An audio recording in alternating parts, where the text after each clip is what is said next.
Seja louvado. Amém. Caríssimos irmãos, inscritos no meu canal de evangelismo, irmão Raul Simões. Hoje eu quero tratar um assunto aqui em consideração do livro de Aos Romanos, escrito por Paulo, que escreveu para a igreja que estava em Roma, por isso diz aos Romanos.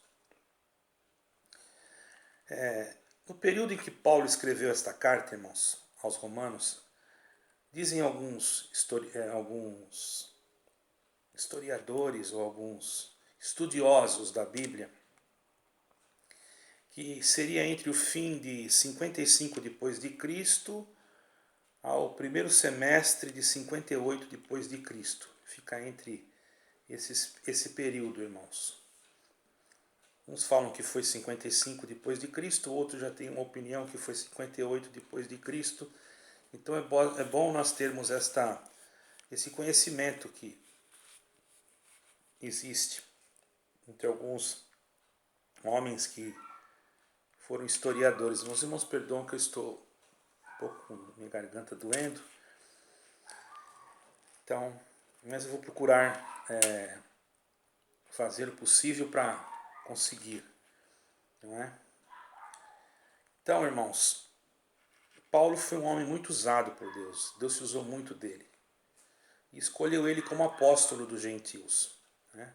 Até Pedro, que era um dos mais antigos dos apóstolos, escreveu sobre Paulo, dizendo que Paulo havia escrito algumas coisas nas suas epístolas que os indoutos e inconstantes torcem para a sua própria condenação. Então muitos pegam esses capítulos, irmãos, e torcem. Então temos que ter cuidado para que nós também não sejamos enganados por pessoas que torcem a palavra de Deus, porque a palavra de Deus, irmão, ela tem que ser pregada dentro daquilo que Cristo nos ensinou. Se saiu fora, o pregador saiu fora, nós temos que ficar apercebidos.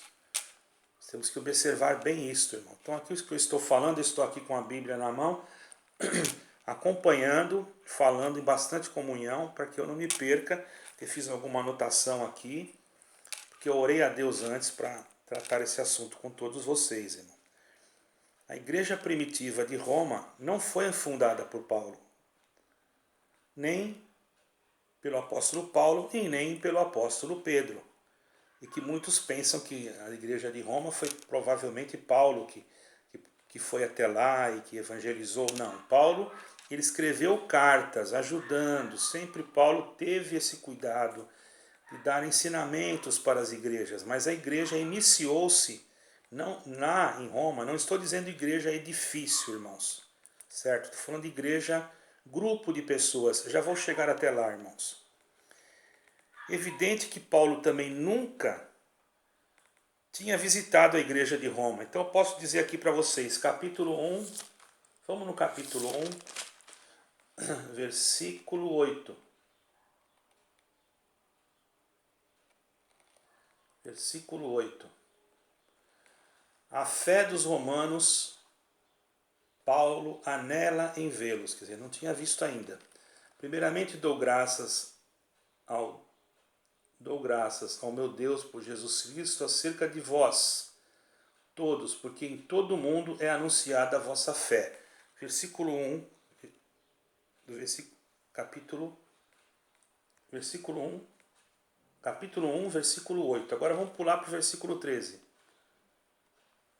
Olha o que diz no versículo 13.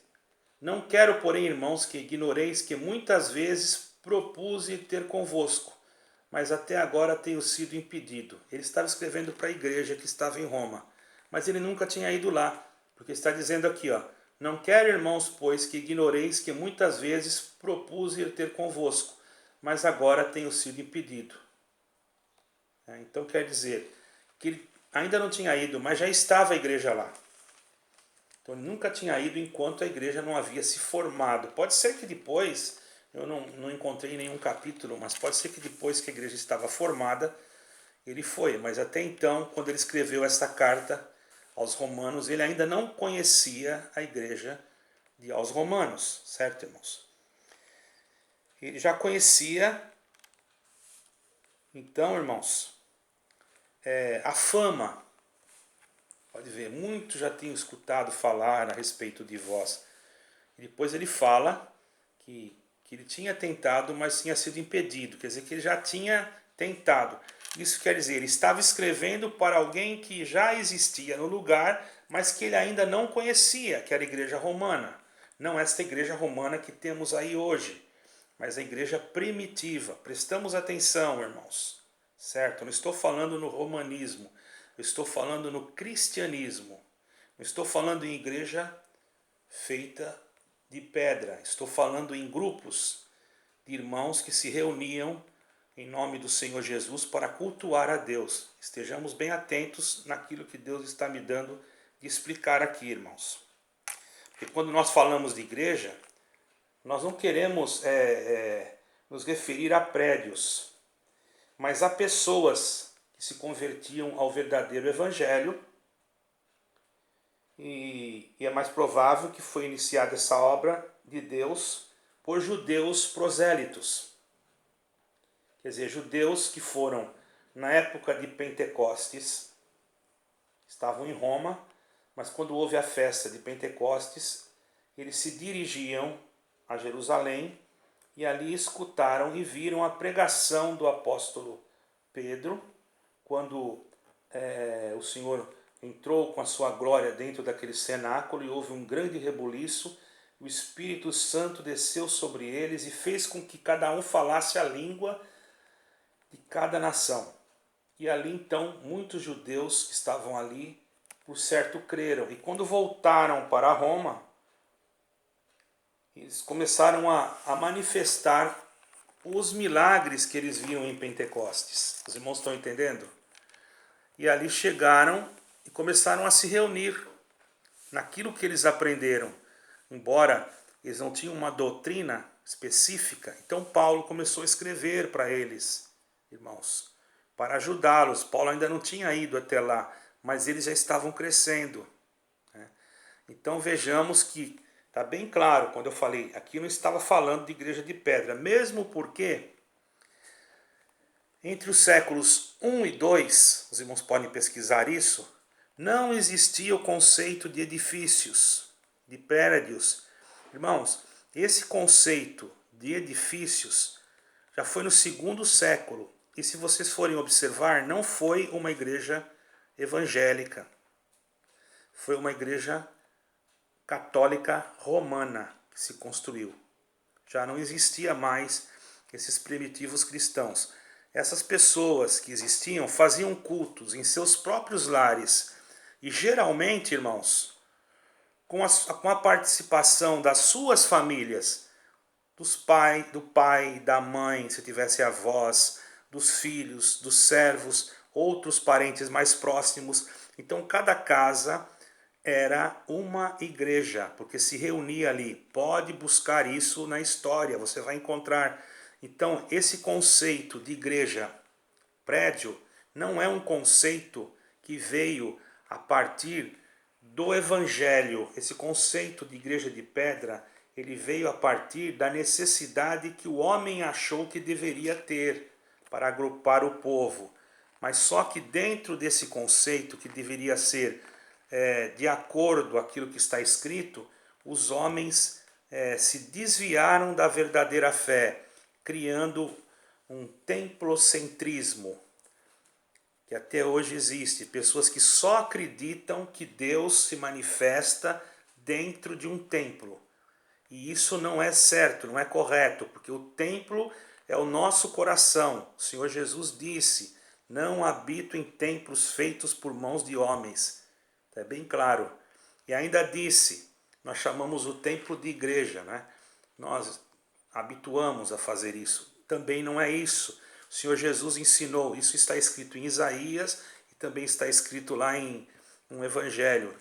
O Senhor Jesus, quando entrou em Jerusalém e viu com que os cambistas vendiam e compravam na frente do templo, que naquele tempo existia o templo de Herodes, porque já tinha tido o templo de Salomão, já tinha sido destruído e já então estava o templo de Herodes, certo, irmãos? Que estava inclusive contaminado pela corrupção dos próprios sacerdotes da época, que estavam com espírito de religiosidade, transtornando ou distorcendo tudo aquilo que eles aprenderam e negociando os seus cargos eclesiásticos e sacerdotais. Tanto é que o Senhor chamou eles de hipócritas,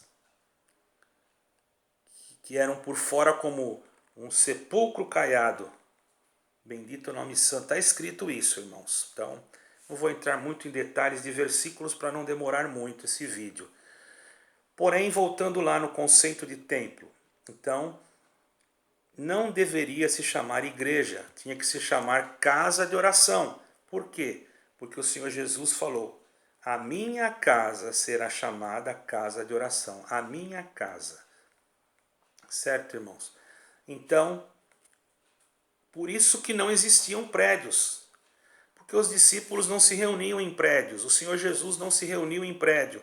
O Senhor Jesus não usou tribuna, não subiu em púlpito.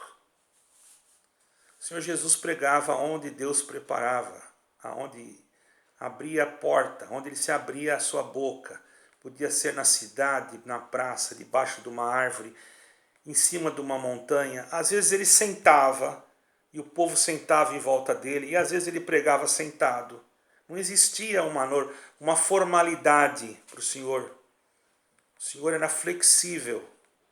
Depois os apóstolos vieram, irmãos, e deram a doutrina, essa doutrina que nós recebemos, e em alguma coisa que nós vemos hoje em algumas igrejas, não são doutrinas bíblicas, são costumes, e muitas igrejas adotam costumes e falam que é doutrina, e que se não tiver aquele costume que aquela igreja adotou como doutrina, ele desconsidera a outra igreja porque não tem o mesmo costume que a sua, errando diante de Deus, porque quem salva não é o costume, quem salva é a fé em Cristo Jesus. Não adianta a pessoa colocar um paletó, não adianta a pessoa botar uma gravata.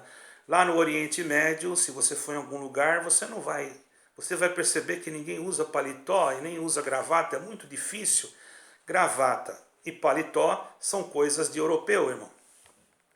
Tanto é que os primeiros evangélicos que foram para o Brasil, por exemplo, que andaram aqui na Europa, usavam gravatas e paletó. E muitos nem sabem porque foi criada aquela gravata que vem até aqui. Aquela gravata foi feita para simplesmente encobrir os botões, irmão. Isso é um costume. Se você for em alguns países, na Escócia, por exemplo, existem costumes de homens que usam uma roupa, parece uma saia, mas tem um nome diferente. Como é que faz, irmãos? Se eles crerem, eles vão ter que jogar tudo aquilo fora. Irmãos, nós temos que ter um pouco de luz, senão nós não vamos ver o Evangelho de Cristo de se desenvolver, se nós queremos mudar o costume de uma nação. Nós temos que pregar Jesus Cristo. E o Senhor Jesus, ele não muda costumes, ele muda o coração, irmão.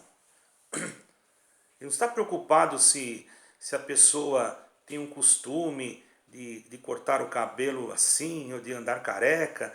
Ele está preocupado, irmão, com o que está dentro de nós, com a nossa alma. E a transformação da alma, irmãos, faz com que na nossa vida espiritual haja uma transformação também. Certo, irmãos? É o Espírito de Deus que transforma. A transformação, ela não vem de fora para dentro, ela tem que sair de dentro para fora, irmãos.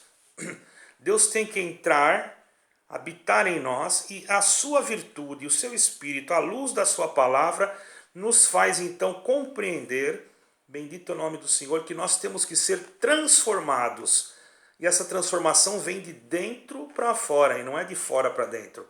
De fora não vem nada. Tem que vir de cima.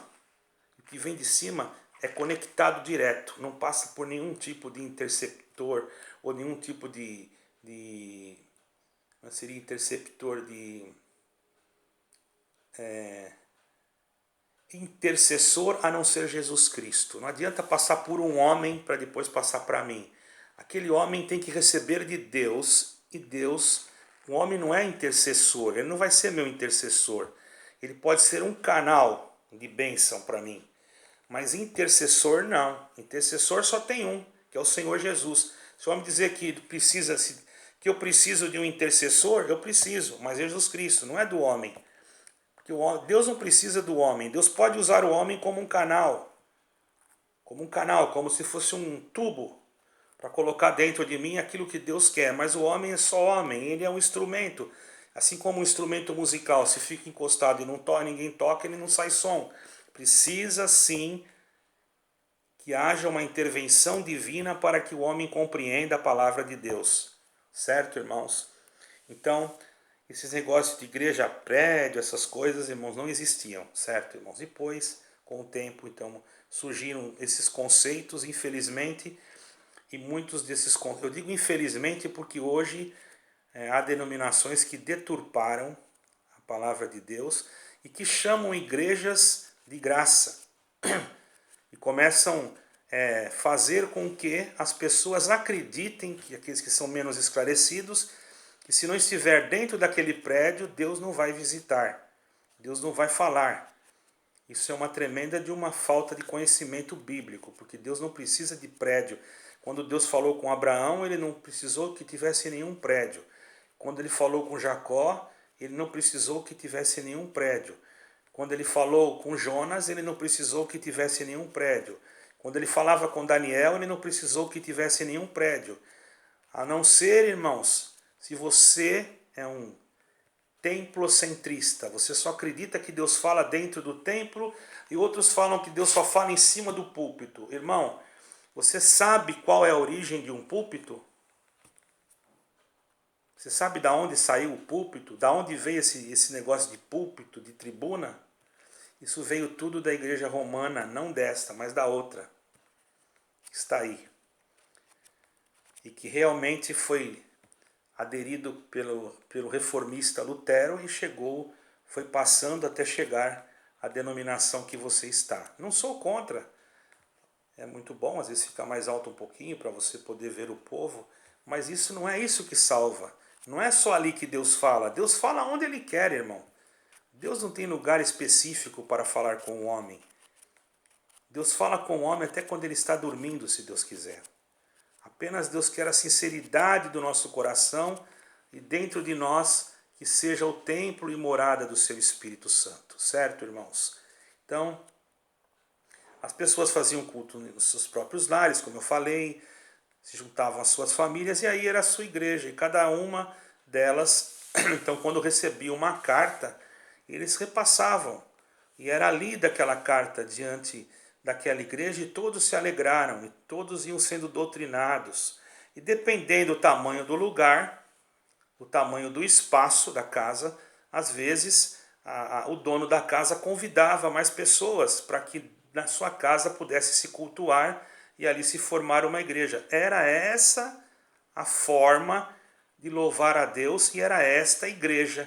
Hoje se constroem palácios no momento de fome, no momento de pandemia, no momento em que o povo está passando necessidade, e ainda se discrimina aquele que pede alguma coisa e ainda acha que aquele que está pedindo não pode pedir porque é pecado, tem que esperar em Deus. Irmão, isso não está escrito. Nós temos que esperar em Deus, sim. O justo não mendiga o pão, sim. Mas está escrito: comunicai-vos uns aos outros as vossas necessidades e orai uns pelos outros para que sareis. Agora, tem muitos que falam: Deus tem que revelar.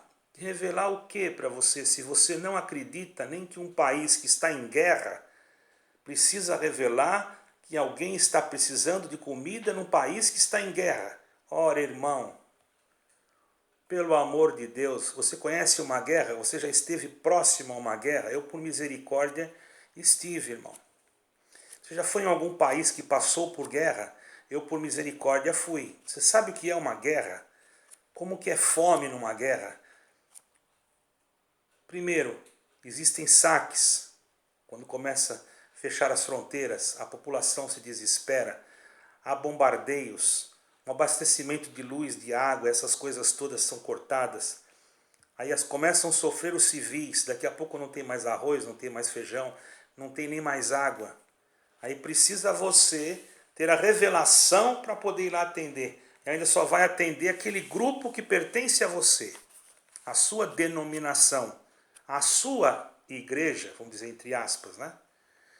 Isto não é cristianismo. Me perdoe, mas isso não é cristianismo. Porque o Senhor Jesus falou assim: se vós fizerdes bem apenas aqueles que vos fazem bem, que galardão tereis? Assim também fazem os homens. Entendeu, irmãos? Então, irmão, temos que ter cuidado para não perdermos a vida eterna por causa dessas coisas, por causa dessas ignorâncias. Eu digo ignorâncias por não conhecer o que está escrito nas Sagradas Escrituras. Eu não sou melhor do que ninguém.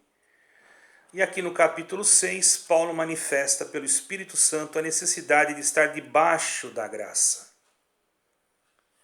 a permanecer na graça, porque a graça nos livra do pecado. Agora eu vou fazer uma pergunta para muitos que acham que a sua denominação, você chama ela de graça. Vamos lá, vamos primeiro no versículo. O que quer dizer a palavra graça? Você sabe? Então eu vou te explicar. Favor imerecido, certo? Isso, procura no teu dicionário e vê o que significa a palavra graça. Você vai ver que é favor imerecido. Então vamos agora, irmãos, no Salmo 30. Salmo 30. Salmo 30, ok?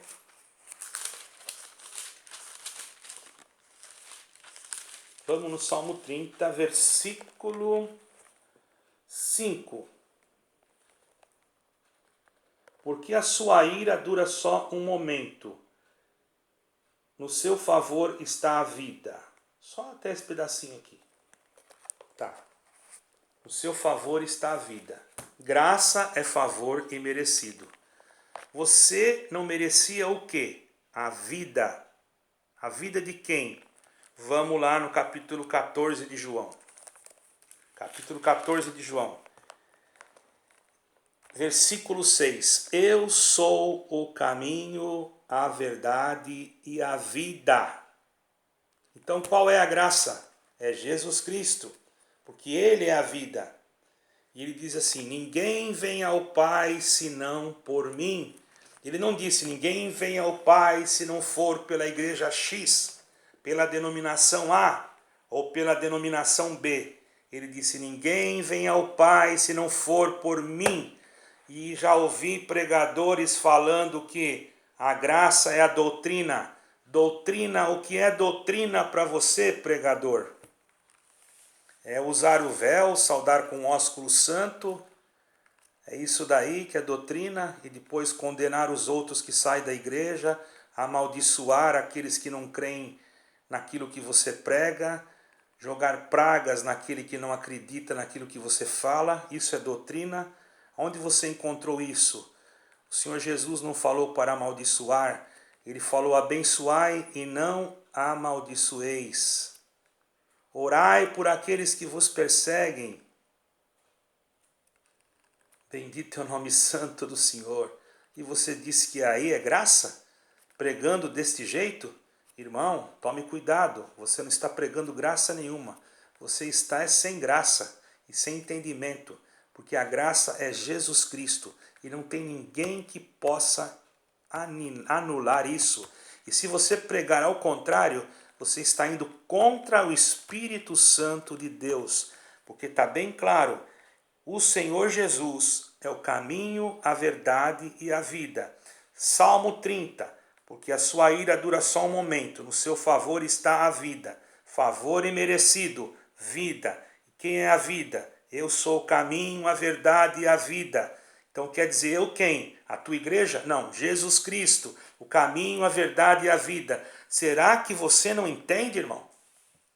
Ou eu tenho que desenhar? Glória ao nome santo do Senhor.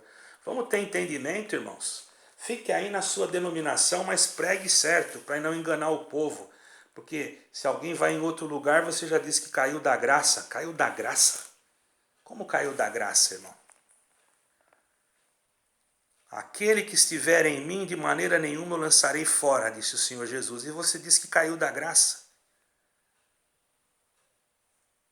Não confere com aquilo que está escrito. Só sai da graça aquele que sai de Jesus Cristo, irmão. E do evangelho puro, simplificado, verdadeiro. Então você tem que acreditar que você recebeu o Senhor Jesus como teu Salvador. E dentro desse contexto de receber o Senhor Jesus como teu Salvador, presta atenção, irmão.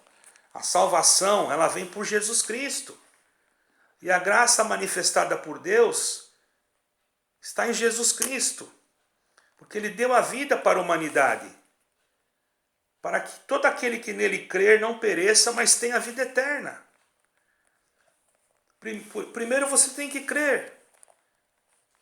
E não pode ser descaracterizado o batismo.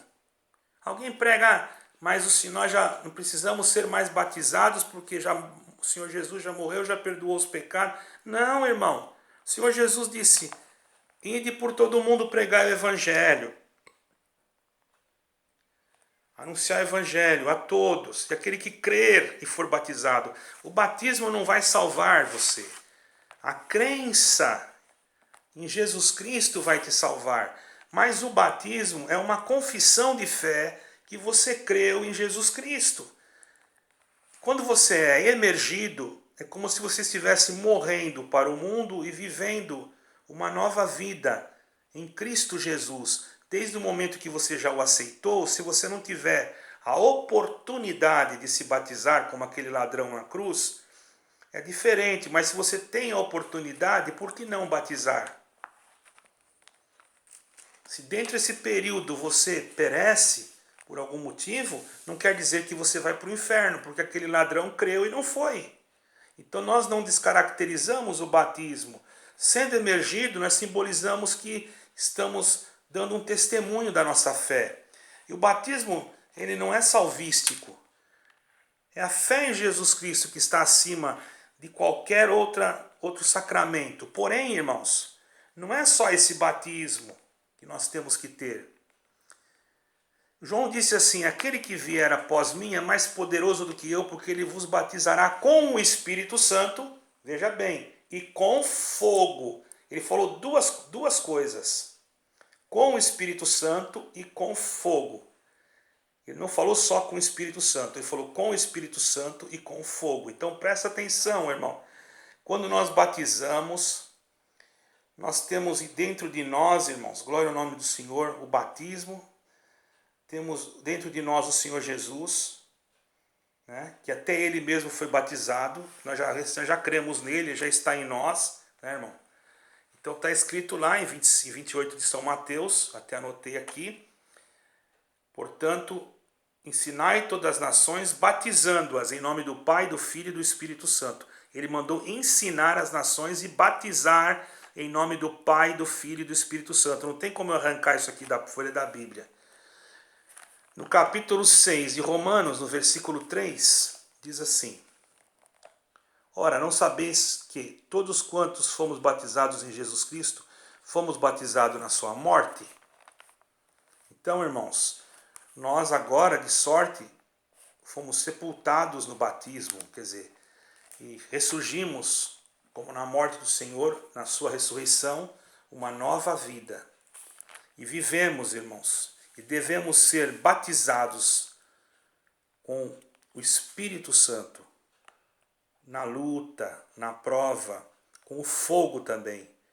Não é só o batismo da linguagem, é o batismo do fogo, um ato espiritual que com uma ação material de imersão, que nós vamos ser batizados e emergidos nas águas materialmente, né? Vai se manifestar a obediência em nós, porque nós respeitamos o que o Senhor Jesus falou, não é? E que Ele nos ensinou. Depois passamos pelo batismo do fogo. Aí é difícil, não é? Mas temos que passar. E geralmente aquele que é de Deus, ele passa, porque isso é permissão de Deus, irmão. Ele passa pelo batismo da experiência, de uma vida consagrada. Ele passa por uma lavagem de alma, espiritualmente falando. Ele passa por uma vida consagrada a Deus. E é a coisa mais maravilhosa. Ele passa muitas das vezes pelo desprezo do homem. Ele passa muitas das vezes, irmãos, por tudo que ele não quer passar. Quando ele era nervoso, ele era bravo, mas agora ele está sendo lavado espiritualmente. Aquilo que não é só aquela água, irmão. Ele está tendo um batismo espiritual dentro dele, que vai renovando ele dia após dia, irmão. Ele vai sendo convertido. O Espírito Santo nele vai convencendo ele do pecado e ele todo dia vai se convertendo. Muitos pensam que a conversão, aqui lá já se converteu. Não, irmão. A conversão, ela cada dia que passa é uma conversão que Deus faz na nossa vida. Deus nos converte totalmente. A conversão, alguém interpreta, não, ele era de uma denominação, agora passou para outra, se converteu para outra. Tudo bem, ele creu, mas ele vai sendo convertido dia após dia. É que nem a cotação do dólar, irmão. Um dia um valor, outro dia outro. Está entendendo, irmão? Que a sua cotação seja sempre elevada, nunca diminua. Que a sua conversão seja sempre uma conversão que leve para cima. Nunca que faça você cair diante do fogo que vai tomar, às vezes, a tua vida. Porque o fogo vem para todos, a prova, a tentação e a luta. Agora, o batismo com evidência de novas línguas é outra coisa. Você recebe o Espírito de Deus para manifestar a linguagem, e naquela manifestação de linguagem, muitas das vezes, a interpretação. Por isso que Paulo, numa das suas epístolas, disse, se todos falarem em língua ao mesmo tempo, nós não vamos entender nada, mas se um falar e outro interpretar, há mais edificação para a igreja. Por isso que ele falou isso. Então também nós devemos desprezar estas coisas, porque estão escritas, irmãos. Então, irmãos, prestamos atenção. Aquele que está debaixo da graça do Senhor Jesus, ele lavou a nossa consciência. E na sua missão de derramar o sangue inocente da cruz, que foi lavada a nossa consciência. Na sua ressurreição que nos foi dada a esperança da vida. O refrigério da nossa alma. Diferente do que receber o Espírito com evidência de novas línguas. Esse batismo é diferente. Receber o Espírito com evidência de novas línguas é bíblico. Não é que não é bíblico, é bíblico. Porém, irmãos, nós temos que discernir umas coisas da outra. Porque o Espírito Santo em nós convence-nos do pecado. Como Paulo escreveu também, em 6 aos Romanos, versículo 23. Sendo convencidos do pecado, irmão, nós sabemos que o salário do pecado é a morte, mas o dom gratuito de Deus é a vida eterna por Cristo Jesus, nosso Senhor. Então, irmão e também irmãs, esta graça, essa vida eterna, que está em Jesus Cristo, nosso Senhor, o favor imerecido, o dom gratuito de Deus, não quer dizer que você está na denominação A ou na denominação B. Eu também não estou falando para você sair de denominação nenhuma. Mas se alguma denominação se denomina a graça, tome cuidado, porque a graça é Jesus Cristo. Existem homens por aí pregando que a graça é só aqui. É uma coisa muito difícil de entender. Com uma população de quase 8 bilhões de habitantes no mundo, apenas 2,5 milhões por aí. Há quem diga que em alguma denominação tem 5 milhões. Eu já digo que não. Muitos foram embora e há mais ou menos uns 2 milhões e alguma coisa, irmão. Então isso... E ainda desprezam outras denominações que também tem pessoas lá dentro, irmãos, que têm a mesma intenção, o mesmo prazer de servir a Deus. Irmãos, eu estive vendo agora há poucos dias um vídeo de uma denominação que estava indo na Síria e atendendo, irmãos, várias pessoas de todas as denominações. Eles iam com muita condição. Eles não estão preocupados com prédios, com construções, porque estão pregando que Jesus Cristo já está chegando aí. E seria uma utopia, irmão, eu falar que Jesus Cristo está chegando e querer construir um palácio. Para quem que vai ficar o palácio? Só se for para o anticristo. Vai, irmão, ajuda a construir o palácio do anticristo, porque vai ficar aqui. Deus não vai levar não, tá? Só vai levar aquele que é a igreja de Cristo, você. O palácio fica, ou você vai.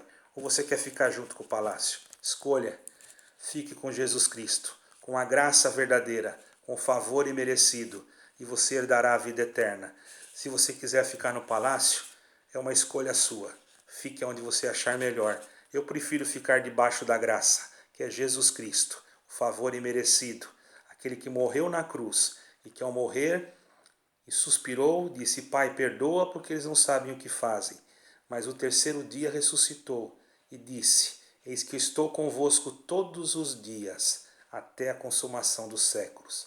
O favor imerecido de Deus, a graça maravilhosa, Jesus Cristo, o maravilhoso, o Rei dos Reis, o Senhor dos Senhores e o que vive para sempre. Toda a honra e toda a glória seja dado a Deus. Amém.